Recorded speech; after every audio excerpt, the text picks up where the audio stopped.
శ్రీ వెంకటేశ్వర కళ్యాణ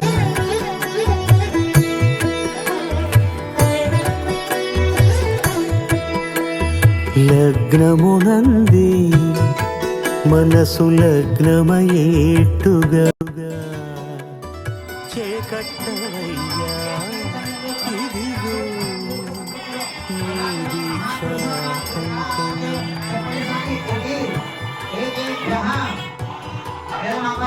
సిరులాలి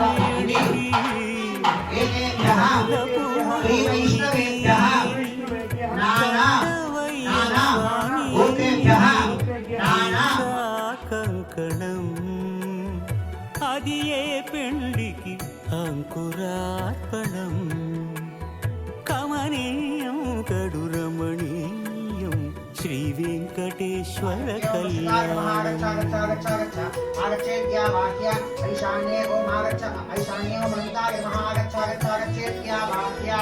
అటుకులు కలిపి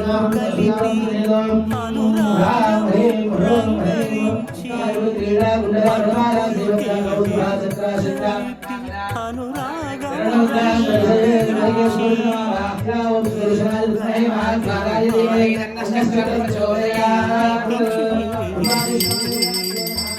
అన్నుల మిన్నల ముద్దుకు నేడు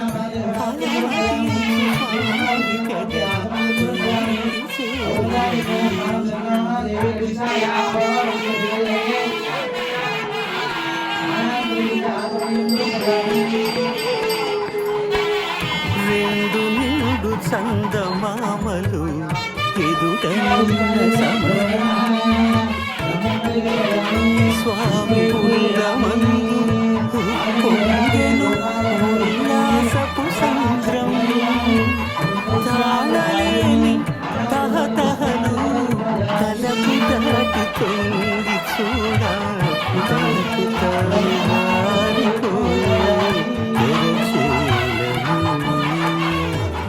తరలి తరలి తానే వచ్చే ముహూర్తపు శుభ సమయం. అందులో భాగంగా నిర్మలమైనటువంటి ఈ యొక్క మనసుతోటి సూచించాలి. ఉదయం ఎలా లేవాలి ఎప్పుడు చెప్తుంది అమ్మవారు. అలాగే దేవాలయాలకు ఎలా వెళ్ళాలి, దేవాలయం వెళ్ళే ముందు ఏ విధంగా దర్శనం చేసుకోవాలి, దేవాలయాలు పడకట్టు నేర్పిస్తూ ఉంటుంది. మనిషి ఎలా బతకాలి, భగవంతుడి దగ్గరికి ఏ విధంగా అతి సులువుగా చేరుకోవాలని చెప్పేదే ధనుర్మాస శ్రీమతి. సంబంధితమైనటువంటి విషయాన్ని అలాగే ఈ యజ్ఞ కార్యక్రమం కళ్యాణం కూడా ఉంటుంది.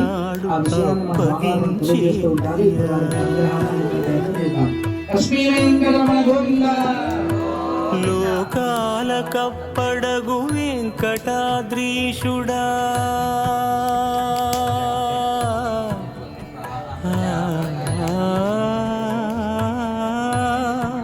స్వామి. లోకాల కప్పడగు వెంకటాద్రీషుడా లోకువా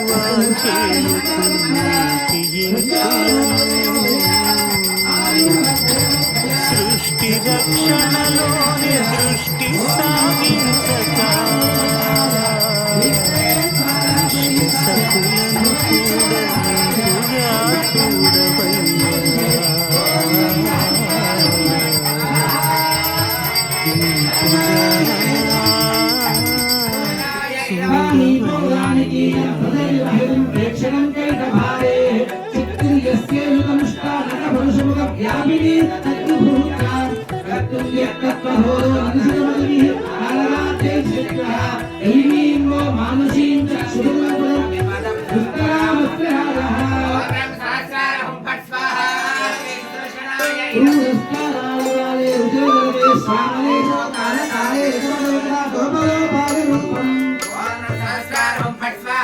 ఏ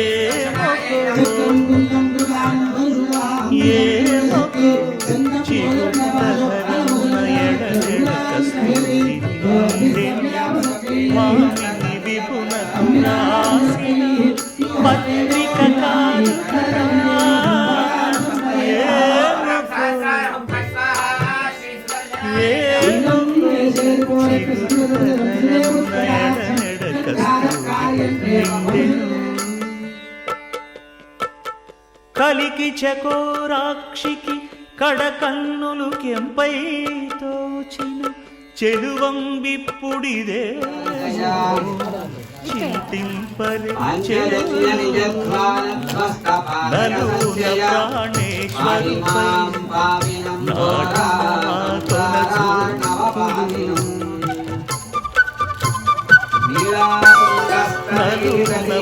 ప్రాణేశ్వర్పై నాటిన నిరుగున పెరుకగనంటిన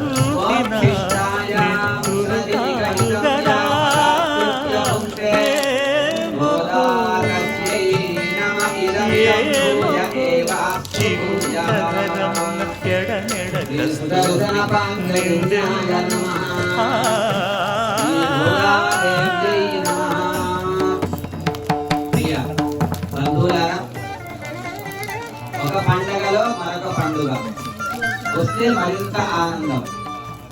అలాగే అనేక పండగలు కలిసిన ఒక పండుగ వస్తే మరింతో ఆనందం. మన వైష్ణవ సంప్రదాయాన్ని బట్టి వ్రతాలు రెండు. ఒకటేమో చిన్న వ్రతం, ఒకటేమో పెద్ద వ్రతం. చిన్న వ్రతం మనకి తెలుసు, రేపటి రోజున ఒక వ్రతం. ఏమిటా వ్రతం? ఒకటే రోజు ఉండే వ్రతం, ప్రతి 15 రోజులకోసారి వచ్చే వ్రతం. ఏ వ్రతం? ఏకాదశి వ్రతం. ఇది సక్రమంగా చేస్తే చాలు భగవంతుడు మనల్ని ప్రేమించడం మొదలు పెడతాడు. ఎంత ప్రేమిస్తాడు అంటే, భగవంతుడు తన చేతిలో ఉండే సుదర్శన ఆయుధాన్ని కూడా ఈ ఏకాదశి వ్రతాన్ని పాటించే వాళ్ళకి ఇచ్చేసిన సందర్భాలు ఉన్నాయి. మన జరిగిన కార్తీక మాసంలో అంబరీషోపాఖ్యానం కథ మనం చదువుకుంటాం కదా. ఏకాదశి ఉపవాసం చేస్తే అంబరీష ఉపాఖ్యానం మనకి ఎంత గొప్పతనమో మనకి తెలియజేస్తుంది. ఆ విషయం తర్వాత మనం తెలుసుకుందాం. ఆ ఒక్క రోజు వ్రతం చేస్తే చాలు భగవంతుడు మనల్ని ప్రేమిస్తాడు. ఇది చిన్న వ్రతం, ప్రతి ఒక్కళ్ళు చేయవలసిన వ్రతం. వైష్ణవులు అంటే జన్మతః వైష్ణవులు కాదు, కర్మతః వైష్ణవులు, జ్ఞానతః వైష్ణవులు. అసలు భగవద్ రామానుజ సంప్రదాయాన్ని బట్టి వైష్ణవులు అంటే మనుషులే కాదు, పశువులు, పక్షులు, క్రిమి కీటకాదులు, జలంలో వెళ్ళేవి, ఆకాశంలో ఎగిరేవి, నేలపై నడిచేవి, కదిలేవి, కదలనేవి, చెట్లు, పుట్టలు, రాళ్ళు, రప్పలు అన్ని వైష్ణవులే అన్నారు. ఎందుకు అంటే విష్ణు సంబంధం కలిగిన వాళ్ళు అందరూ వైష్ణవులే కదా. విష్ణువు అంటే ఎవరు అంటే ఏదో కొన్ని రూపాలు చెప్తారు. 4 చేతులు, శంకు చక్రాలు, పంచాయుధాలు, పట్టు పీతాంబరము, వక్షస్థలంలో శ్రీవత్సము, పక్కన లక్ష్మీదేవి, ఇవన్నీ ఓకే. అని అదేనా విష్ణువు అంటే కాదు. మరి ఎవరు విష్ణువు అని తెలుసుకున్న వాళ్ళందరూ వైష్ణవులే. ఎవరు విష్ణువు అంటే విష్ణు సహస్రనామంలో 2వ నామం తెలియంది. విశ్వం విష్ణుర్వషట్కారః, విశ్వమే విష్ణువు. విశ్వమంతా ఉన్నాడు ఆయన. కనుక ఏ జీవి లోపల పరమాత్మ లేకపోతే ఆ జీవి నిలబడదో, ఆ లోపల ఉండే తత్వం విష్ణువు అన్నమాట. ప్రాణం అంటామే, చెట్లకి ప్రాణం ఉంది, ప్రాణకి రప్పలకి ప్రాణం ఉంది, అన్నిటికీ ప్రాణం ఉంది. కనుక వాటి లోపల విష్ణువు ఉంటే వాళ్ళందరూ వైష్ణవులు. కనుక ఏకాదశి వ్రతం అందరూ చేయవలసిన వ్రతం. అరే ఇప్పటిదాకా నాకు తెలియలేదు, నేను ఇప్పుడు ప్రారంభం చేస్తా అని ఎవరైనా సంకల్పం చేసుకోవాలి అని అనుకుంటే 3 ఏకాదశి నాడు ప్రారంభం చేయండి. అలాంటి సంకల్పం 5 ఏళ్ళో 10 ఏళ్ళో అక్కర్లా, ఒక్క సంవత్సరం చాలు. 12 నెలలు 24 వ్రతాలు చేస్తే చాలు భగవంతుడు మనల్ని ప్రేమిస్తాడు. దానికి సాక్ష్యమే అంబరీషోపాఖ్యానం. అద్భుతంగా. అయితే నియమాలు, కండిషన్స్ అప్లై అంటారు కదా. ఎలా నియమాలు కావాలో నియమాలు తెలుసుకోవాలి. చాలా మంది ఏకాదశి ఉపవాసం మాత్రం చేస్తారు, కడుపు మార్చుకుని, పర్వాలేదు అదొక ఉపవాసమే, కానీ అది ఉపోషం. కానీ ద్వాదశి నాడు ఏం చేయాలో తెలియదు వాళ్ళకి, సగం ఫలితం వస్తుంది. ఏకాదశి ఉపవాసము, ద్వాదశి పారణ. రెండు కలిపి చేస్తే అప్పుడు ఏకాదశి వ్రతం పూర్తవుతుంది అన్నమాట. ఎలా ఉపవాసం చేయాలి, ఎలా పాలన చేయాలి, ఈ రెండు తర్వాత మనం తెలుసుకోండి. మీరు శ్రద్ధ ఉన్నవాళ్ళు ఇది ప్రతి ఒక్కళ్ళు బాగుపడాలనుకునేవారు కాదు, దేవుడు నన్ను ప్రేమించాలి అని అనుకునేవాడు ఖచ్చితంగా రేపటి ప్రారంభం చేయొచ్చు. ఇది మొదటి వ్రతం, చిన్న వ్రతం. రెండవ వ్రతం ఏంటి? 30 రోజుల వ్రతం. మీకు అర్థమైపోయే ఉంటుంది. ఏ వ్రతం అది? ధనుర్మాస వ్రతం. ఇది పెద్ద వ్రతం, అది చిన్న వ్రతం. ఇక మనిషికి మూడో వ్రతాలు లేవు అసలు. ఏ వ్రతాలు అక్కర్లేదు. ఎందుకంటే భగవంతుడు ప్రేమించేశాడు కనుక అలాంటి 30 రోజుల వ్రతం. నేను దేవుడిని నమ్మను అన్నవాడు కూడా వాళ్ళకి కూడా ఉపయోగపడేది. ఇక్కడ దేవుడు అంటూ విగ్రహాలని పూజించమని పెద్దగా చెప్పదు ధనుర్మాస వ్రతం. ప్రకృతిని ప్రేమించండి, పర్యావరణాన్ని కాపాడండి అని చెప్పడానికి ఏ కులం కావాలి, ఏ మతం కావాలి, ఏది అక్కర్లేదు కదా. మా తల్లి మాట నేను వింటాను, మీ తల్లి మాట మీరు వినండి అని చెప్పడానికి ఏ కులం, మీ మతం అడ్డు రాదు. కనుక పర్యావరణాన్ని ప్రేమిద్దాం, పర్యావరణాన్ని పోషిద్దాం అని చెప్పే ఒక మంచి స్లోగన్ ఉన్నటువంటి వ్రతం ఏదైనా ఉన్నది అంటే అది ధనుర్మాస వ్రతం. ఆ వ్రత రహస్యాలు కనుక మనకి తెలిస్తే పరమాత్మ మనల్ని ప్రేమించడం కాదు, పెళ్లి కూడా చేసుకుంటాడు.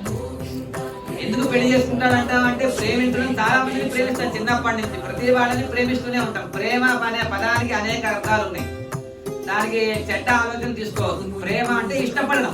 మనం పుట్టినప్పటి నుంచి ప్రతి వాడిని ఇష్టపడుతూనే ఉంటాం కదా. ఒక క్యాబ్ ఎక్కామంటే క్యాబ్ దిగేంత వరకు క్యాబ్ డ్రైవర్ని కూడా ఇష్టపడతాం, మాట్లాడుతూనే ఉంటాం. కానీ ప్రేమించడం ఎంతమందిని ప్రేమిస్తాం, కానీ పెళ్లి చేసుకోవడం ఒకళ్ళనే పెళ్లి చేసుకుంటాం కదా. అట్లాగే పరమాత్మ ఈ వ్రతాన్ని చేస్తే పెళ్లి కూడా చేసుకుంటాడు.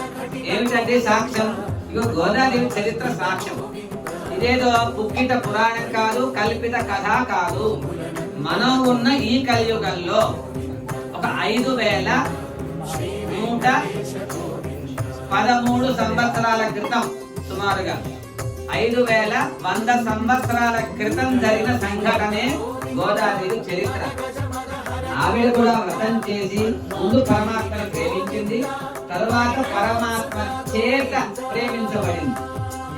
సాక్ష్యం అన్నమాట. కనుక తాను ఏం చేసింది? ఓకే, నాలాగా ఎవరైనా పరమాత్మ చేత ప్రేమించబడాలి అని అనుకుంటే మీకు ఒక 30 పాటలు నేర్పిస్తానరా.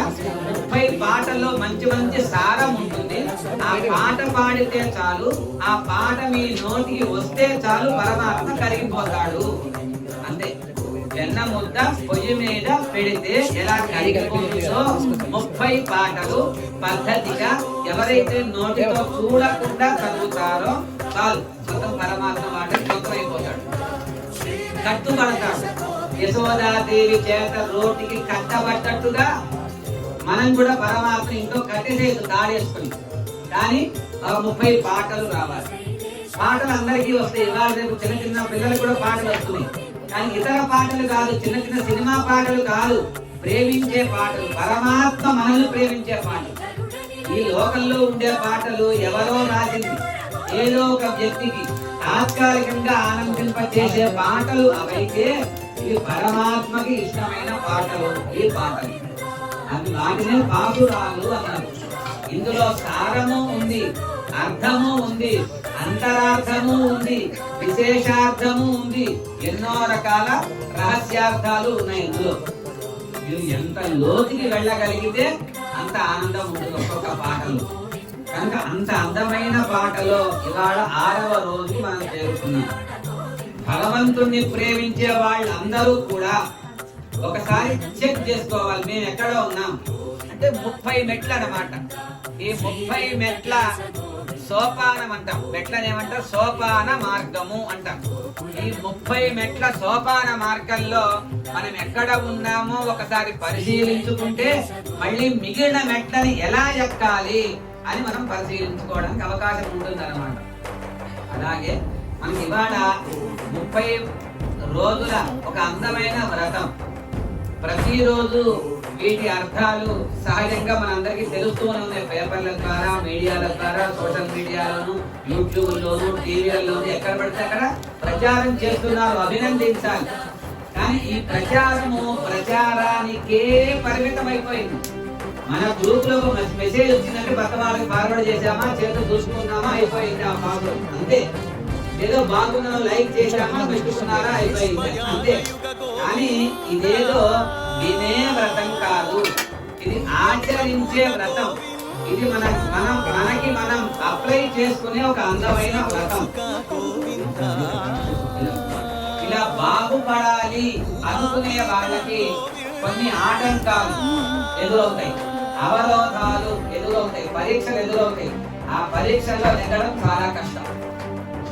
అలాంటి కష్టాలని తగ్గించడానికి సుదర్శన శక్తి వాళ్ళకి కావాలి, సపోర్ట్ అన్నమాట. పిల్లలు మెట్లు ఎక్కుతున్నారు డాబా పైకి, పక్కన సపోర్ట్ కర్రలు అవుతారు కదా, ఆ కర్ర లేకపోతే తల్లిదండ్రులు భయపడిపోతారు కదా, ఆ సపోర్ట్ ఉంటే మనకే భయం. అట్లాగే పక్కన ఒకటి సపోర్ట్ చేయి కూడా చేయూతనిచ్చి పైకి తీసుకెళ్తూ ఉంటే ఇంకా ధైర్యంగా వెళ్ళాం, నువ్వు వెళ్తున్నావా పర్వాలేదు. అట్లాగే పక్కన సపోర్ట్ గా ఉండేవాడు కొంతమంది కావాలి. సుదర్శన పాంచజన్యాలు లాంటి సపోర్ట్ గా ఉంటారు మన ఎదుగుదల. అందుకే ఆచార్యులు మనకు సమాశ్రయణం చేస్తారు. విద్యార్థుల శక్తి మనకు ఉంది, కాకపోతే ఆ శక్తిని బయటికి తీసుకురాలి. అప్పుడప్పుడు ఎప్పుడు వస్తుంది బయటికి? ఇలాంటి దైవ కార్యక్రమాల్లో మనలో ఉన్న సత్వగుణం పైకి వస్తుంది. సత్వ, రజస్సు, తమస్సు 3 గుణాలు పైకి వస్తాయి. అప్పుడప్పుడు రజోగుణం పైకి వస్తుంది, కోపంగా మాట్లాడేస్తూ ఉంటాం. అప్పుడప్పుడు తమో గుణం మనకి పైకి వస్తూ ఉంటుంది. నేనేం చేయలేదు, నా వల్ల ఏం కాదు, అది వదిలేద్దాం, ఇది వదిలేద్దాం, అది ఏమి చేతగాని పనులు ఉంటూ ఉంటాయి. అలాంటి సత్వ, రజస్, తమస్సు మనం 3 మనలో ఉన్నాయే. సత్వ గుణం పైకి వస్తే మనం బాగుపడిపోతాం. అప్పుడప్పుడు యజ్ఞాల ద్వారా, ఈ మంత్రాలు వినడం ద్వారా, మంత్రాలు అనడం ద్వారా, తీర్థ ప్రసాదాలు తీసుకోవడం ద్వారా మనలో ఉండే పాజిటివ్ ఎనర్జీ అంటాం కదా, దైవ శక్తి, అది స్ట్రాంగ్ అవుతుంది అన్నమాట. మన ఎవరైనా కొత్తగా ఇల్లు కట్టుకుంటే ఆ సిమెంట్ గట్టిగా ఎక్కువ కాలం ఉండాలంటే పైపుతో ఏం చేస్తారు? నీళ్లు కొడుతూ ఉంటారు. ఏమంటారు దాన్ని? క్యూరింగ్ చేస్తూ ఉంటారు కదా, నీళ్లు కొడుతూ ఉంటారు. తెలియని వాళ్ళకి ఏంటి గోడ మీద నీళ్లు పోస్తున్నారు ఏంటి అని అనుకుంటారు. తెలిసిన వాళ్ళు నీళ్ళు ఎక్కువ కొడితే ఎక్కువ కాలం స్ట్రాంగ్ గా ఉంటుంది అనుకుంటాం కదా. అట్లాగే సమాశ్రయణం అయిన వాళ్ళు ఇలాంటి సత్కార్యాల్లో కనుక కొంతసేపు ఉంటూ ఉంటే మనలో ఉన్న దైవ శక్తి బలపడుతుంది అన్నమాట. అందుకే మనం అంతా ఇంత దూరం నుంచి మనం వచ్చాం ఎందుకోసం అంటే పరమాత్మ బాగుపడటానికి ఒక ఛాన్స్ ఇస్తాడు. అప్పుడప్పుడు మంచి పనులను బట్టి మీరు మంచి పనులు చేస్తున్నారేవో ఒక ఛాన్స్ ఇస్తాడు, ఇంకొంచెం బాగుపడండి అని. ఈ 1 రోజుల వ్రతం అమ్మవారు ఏం చెప్పిందో తెలుసా? ఈ 30 పాటలు వేదసారమంతా ఇందులోనే ఉంది. వేదం అనైతుక్కుం విత్తాగుం, ఒక మాట చెప్పింది. వేదసారమే 30 పాటలు. ఒకవేళ మీకు నోటికి రాలేదనుకోండి, రాని వాళ్ళు బాధపడదు. ఒక మాట అంటాను, అమ్మవారు ఏం చెప్పింది అంటే వయ్యం సుమపదుం వంబు ఐదుం అరియాద మానిడరై వయ్యం సుమపదుం వంబు తిట్టింది రానివాడని. ఏమని తిట్టింది? అనవసరంగా ఇంకా బతికే ఉన్నారా బాబు, నేను ఇంకా మోస్తూనే ఉండాలి భూమిని, నా మీద తిరుగుతున్నారు అంటూ భూమి బాధపడుతుందిట. 30 పాటలు నేర్చుకోవాలంటే అమ్మో 1 month కోర్సా అని భయపడతారా? ఓకే పర్వాలేదు, చిన్న చిన్న పార్టులు చేస్తా. పార్ట్ 1, పార్ట్ 2, పార్ట్ 3 లాగా. 5 6 5 చేసింది అనమాట. 6 5 30 కదా, కనుక మొదటి 5 నేర్చుకోండి చాలు, పర్వాలేదు, సంతోషపడాలి. సెకండ్ 5 నేర్చుకోండి. ఇవాళ 6 పాసులు, అదే నిన్న దాకా తెలియలేదే, జరిగిపోయింది కదా, ఓకే ఈ 5 పాసురాలు నేర్చుకోండి. అట్లా ఏ ఒక్క 5 పాసురాలు నేర్చుకున్నా పర్వాలేదు. 5 5 5 ఈ 30 పాటలు రాకపోతే అది యాద మానిడరై వైద్యం సుమపదుం బంబు. గోదాదేవి అంటే ఎవరండి? ఎక్కడ పుట్టింది గోదాదేవి? భూమి మీద పుట్టింది. ఎందుకంటే పుట్టింది? సీతాదేవి ఎక్కడ పుట్టింది? భూమి మీద పుట్టింది. ఎందుకంటే భూమి మీద పుట్టింది అంటే నేను భూదేవి అంశగా వచ్చాను, నేను భూదేవిని, భూమి చెప్పాలనుకున్న మెసేజ్ నేను ఇద్దామనుకున్నాను లోకానికి అని చెప్పాలి. తన పుట్టుక ద్వారానే చెప్పింది గోదాదేవి. తులసి వనంలో పుట్టింది. నేను పవిత్రురాలిని, నా మనస్సు పవిత్రమైనది అంటూ చెప్పిన మంచి మెసేజ్ వచ్చింది. తిరుప్పావైని సామాజిక కోణంలో కూడా మనం చూడగలగాలి. అలాంటి గోదాదేవి ఈ 30 మాటలు రాకుండా ఎవరైనా భూమి మీద తిరిగితే ఇంకా పోలేదా వీడు ఇంకా పోలేదా అని బాధపడుతూ మోస్తుంది. ఎప్పుడైనా మన కన్న తల్లి మన గురించి బాధపడాలా? పడకూడదు కదా, సంతోషపడాలా. నా కూతురు ఎంత గొప్పదైందో, నా కొడుకు ఎంత గొప్పవాడయ్యాలో అనుకోవాలి కదా. కనుక తల్లి ప్రేమ మనం పొందాలి అంటే ఈ జన్మ భూమికి ఏదైనా రుణం తీర్చుకోవాలి అంటే ఏం చేయాలి? 30 పాటలు తిరుపాలి నేర్చుకోవాలి. ఏం కలుగుతుంది? అసలు అన్ని కలుగుతాయి. ఏది కలగదు అని చెప్పడానికి ఏది ఉండదు. చదువులు వస్తాయి, ఉద్యోగాలు వస్తాయి, వివాహాలు వస్తాయి, సంతానము కలుగుతుంది, వాళ్ళ అభివృద్ధి కలుగుతుంది, పదోన్నతి కలుగుతుంది. భూమి మీద బ్రతకాలనుకునే వారికి ఏం కోరుకుంటే లభిస్తుంది. భూమి మీద బ్రతకాలనుకునే వారికి ఏది కావాలని దొరుకుతుంది. ఈ భూమి గొప్పతనం ఏంటో తెలుసా? మీరు ఏదైనా స్వర్గాన్ని పొందాలి అంటే ఇక్కడ యజ్ఞం చేస్తేనే స్వర్గం, లేదా మీరు వైకుంఠానికి వెళ్ళాలి ఇక్కడ జపం చేస్తేనే వైకుంఠం, చివరికి పరమపదానికి వెళ్ళాలి ఇక్కడ జపం చేస్తేనే ఫలితం వస్తుంది. వేరే లోకంలో చేస్తే ఏ ఫలితాలు ఉండవు. ఇది కర్మ భూమి, తపో భూమి, వేద భూమి. కనుక ఇక్కడ దండరాయి చాలా కాలం అయిపోయింది. 30 పాటలు నేర్చుకోండి అని రోజుకొక పాట మనకి నేర్పిస్తూ అందమైన 30 రోజుల వ్రతాన్ని మనతో చేయించిందన్నమాట. ప్రతి తల్లి 1 గంటకి 1 నిమిషం కేటాయించండి. 24 గంటల్లో 24 నిమిషాలు. మిగిలినవన్నీ పక్కన పెట్టి మీ ఇంట్లో ఉండే దేవుడు ముందు కూర్చుని బాగుపడాలి అని తపస్సు చేయండి. ఎలా బాగుపడాలో మీ ఇంట్లో దేవుడే మీకు మాట్లాడతారు. మీరు గుళ్ళు అక్కర్లా, గోత్రాలు అక్కర్లా, అటని వెళ్ళొద్దని కాదు. ఆ దేవుడు మన ఇంట్లో కూడా ఉన్నాడు అని నమ్మండి. వెంకటేశ్వర స్వామి ఇంట్లో చిన్న విగ్రహం ఉన్నా ఆయనే, ఉత్సవమూర్తి ఉన్నా ఆయనే, తిరుపతి దాకా వెళ్ళినా కూడా ఆయనే కదా. ఇప్పుడు గాలి ఎక్కడైనా ఒకటైనా వేరే వేరేగా, తెలంగాణ గాలి, ఆంధ్ర గాలి, కర్ణాటక గాలి వేరే వేరే ఉంటాయి, కులాలు ఉన్నాయా?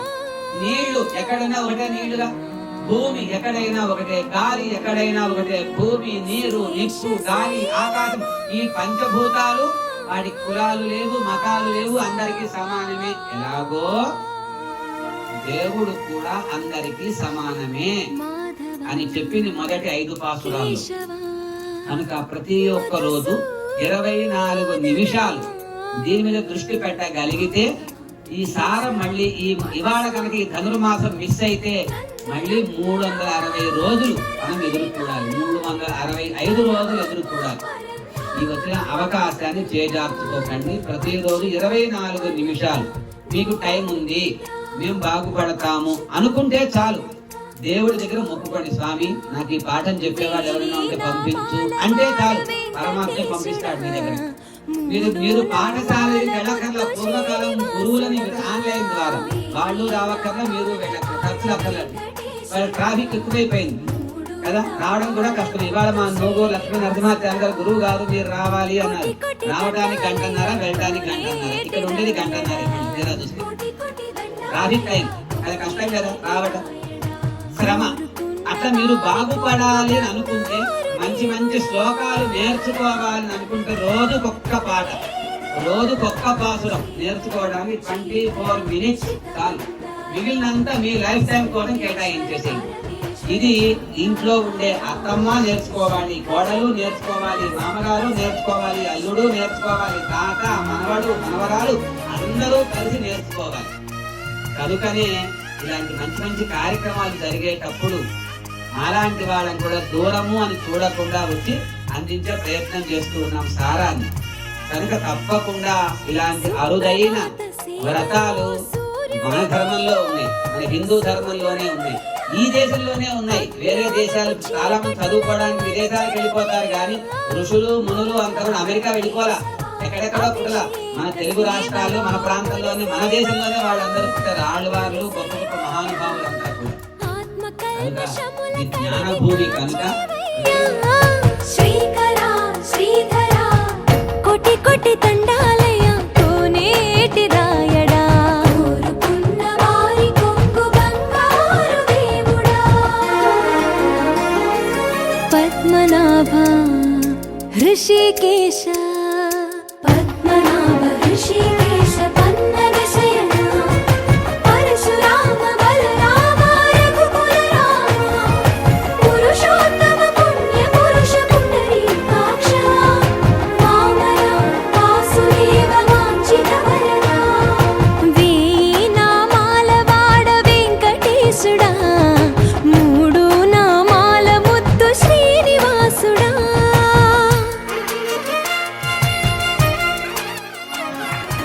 ఏంటి రాజా తర్వాత ప్రాణాల విన్యాస్యాం నిజ పాద దర్శనమున నీ పాదాలే దిక్కుని చాటెదవయ్యా అచ్యుతా మౌర్యా నేత్ర దర్శనాన్ని మాకు ఇచ్చేవయ్యా మంచి మార్గమున మమ్ము నడిపేవయ్యా మురహరా నగరా కోటి కోటి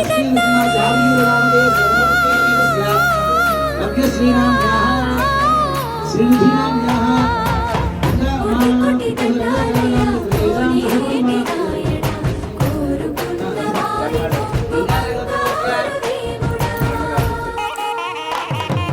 వేయి నామాల వాడ వెంకటేశుడా మూడు నామాల ముద్దు శ్రీనివాసుడా కోటి కోటి దండాలయ కోనేటి రాయడ కోరుకున్న వారి కొంగు బంగారు దేవుడా శ్రీనివాస్ నామయస్య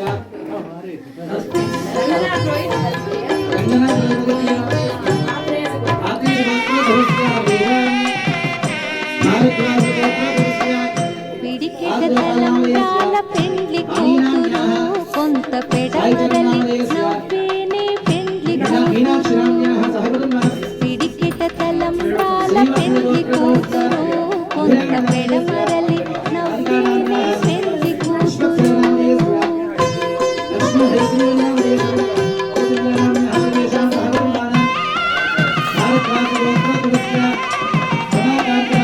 పేరుగల జవరాలి పెండ్లి కూతురు పెద్ద పేరుల ముత్యాల మెడ పెండ్లి కూతురు పేరెంటాండ్ల నడిమి పెండ్లి కూతురు విపు పేరు పుచ్చ సిగ్గుపడి పెండ్లి కూతురు పిడికిట తలంబ్రాల పెండ్లి కూతురు కొంత పెడమరలి నవ్వేనే పెండ్లి కూతురు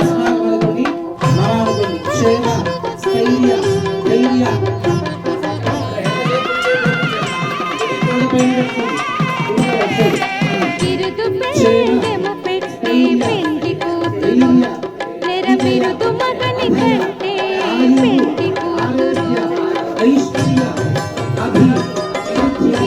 గిరిదూరినప్పుడే పెండ్లి కూతురు పసి పెరరేచి నిలివో పెండ్లి కూతురు పిడికిట తలంబ్రాల పెండ్లి కూతురు కొంత పెడమరలి నవ్వేనే పెండ్లి కూతురు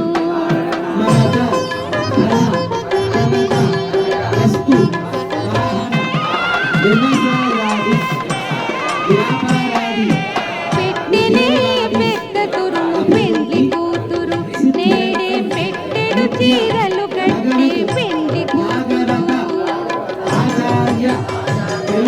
గట్టిగా వెంకటపతి కౌగిటను పడిపెట్టినన్ని దానమైన పెండ్లి కూతురు పిడికిట తలంబ్రాల పెండ్లి కూతురు కొంత పెడమరలి నవ్వేనే పెండ్లి కూతురు పిడికిట తలంబ్రాల పెండ్లి కూతురు కొంత పెడమరలి నవ్వేనే పెండ్లి కూతురు నమస్కారం చేసుకుంటూ ఉండండి. ఓం ప్రాణాయామ్యాస్యాం సుఖదో స్వామ్యః దేవ్యాశ్చ వాణి గ్రహ కళ్యాణ మహోత్సవాధికారస్తు మాధవ గౌరవాక్యం దృశ్యేణ సంకల్ప్య కౌగితం సువర్ణ పురుషోత్తమా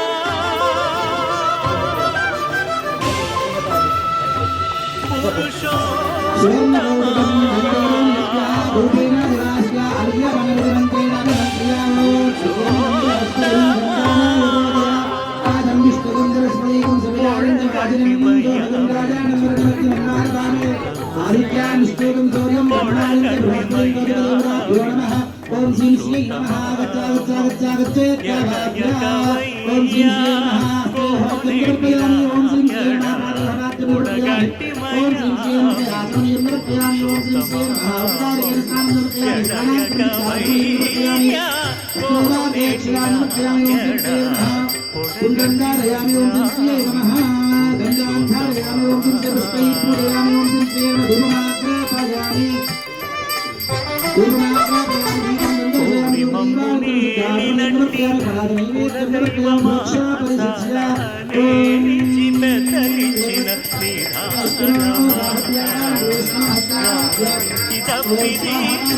గట్టిగా చెప్పండి కొట్టండి. మీరు అందరూ మంది చెప్తున్నారు ఎందుకు కళ్యాణం చేయాలి ఈయన చెప్తున్నారు.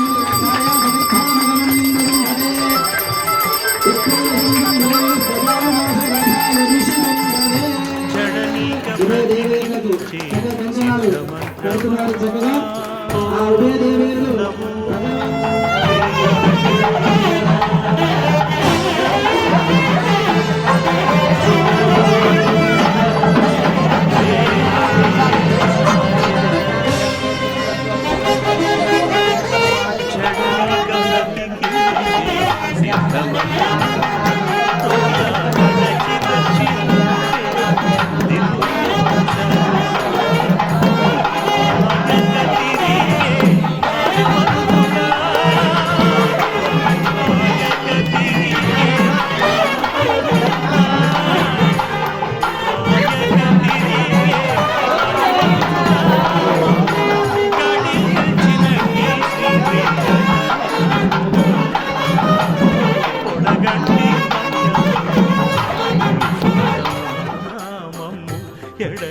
ఎడయకవయ్యా కోనేటి రాయడా పొడగంటి మయ్యా పురుషోత్తమా పురుషోత్తమ